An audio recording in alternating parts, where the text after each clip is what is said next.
Assalamualaikum warahmatullahi wabarakatuh. Perkenalkan, nama saya Fitriyadi. Saya merupakan mahasiswa salah satu universitas terbuka. Prodi yang saya ambil saat ini adalah S1 Ilmu Pemerintahan. Kemudian mata kuliah yang saya ambil saat ini adalah tentang ilmu logika. Kali ini saya akan menjawab terkait tugas yang diberikan kepada saya. Tugas 1, adapun pertanyaan sebagai berikut. 1. Term pada hakikatnya terbagi menjadi beberapa banyak jenis. Sebutkan dan jelaskan 3 macam term berdasarkan serta juga contohnya.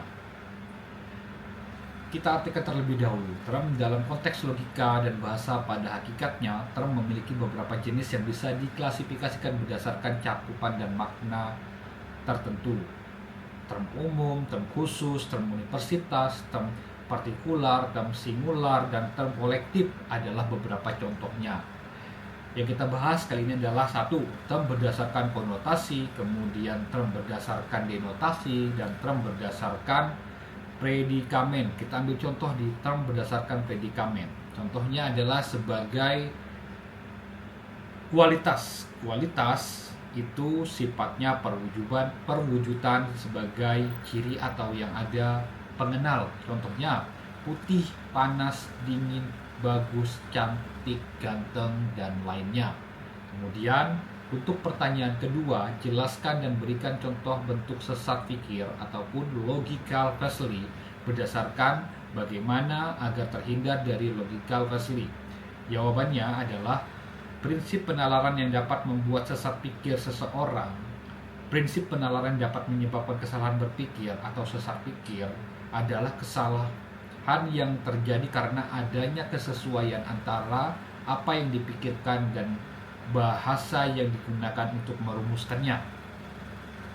Kemudian, atau karena pelanggaran terhadap prinsip-prinsip logika yang berlaku. Sesat pikir merupakan proses penalaran atau argumentasi yang sebenarnya tidak logis, salah arah, dan menyesatkan. Kesesatan formal ialah kesesatan yang terjadi karena pelanggaran yang terhadap kaidah-kaidah logika. 1. Kesesatan dalam definisi, kesesatan dalam klarifikasi, kesesatan dalam proposisi majemuk. Contohnya 1. Argumentum ad hominem atau personal attack, berargumentasi dengan menyerang pribadi, bukan argumen itu sendiri.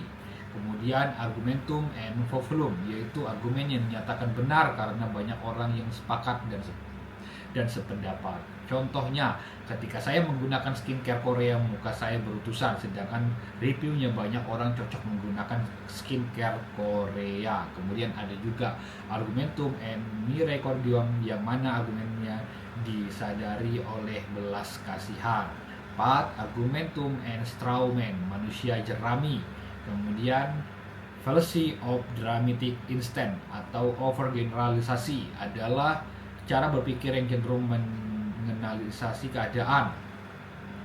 Kemudian untuk cara mengatasi dan menghindari sesat pikir itu sendiri adalah kita harus memastikan bahwa kesalahan logika dapat melemahkan argumen. Namun dengan syarat bahwa kita memiliki bukti untuk validasi informasi. Maka dari itu kita harus benar-benar memahami terlebih dahulu apa yang dapat disampaikan, mulai dari pengertian, alasan, hingga bukti agar argumentasi kita relevan. Selain itu kita harus mengevaluasi terlebih dahulu sebuah informasi yang didapatkan. Dengan mengevaluasinya dengan cara memvalidasi informasi dapat membuat kita semakin yakin bahwa informasi tersebut benar atau salah. Sekian yang dapat saya sampaikan. Wassalamualaikum warahmatullahi wabarakatuh.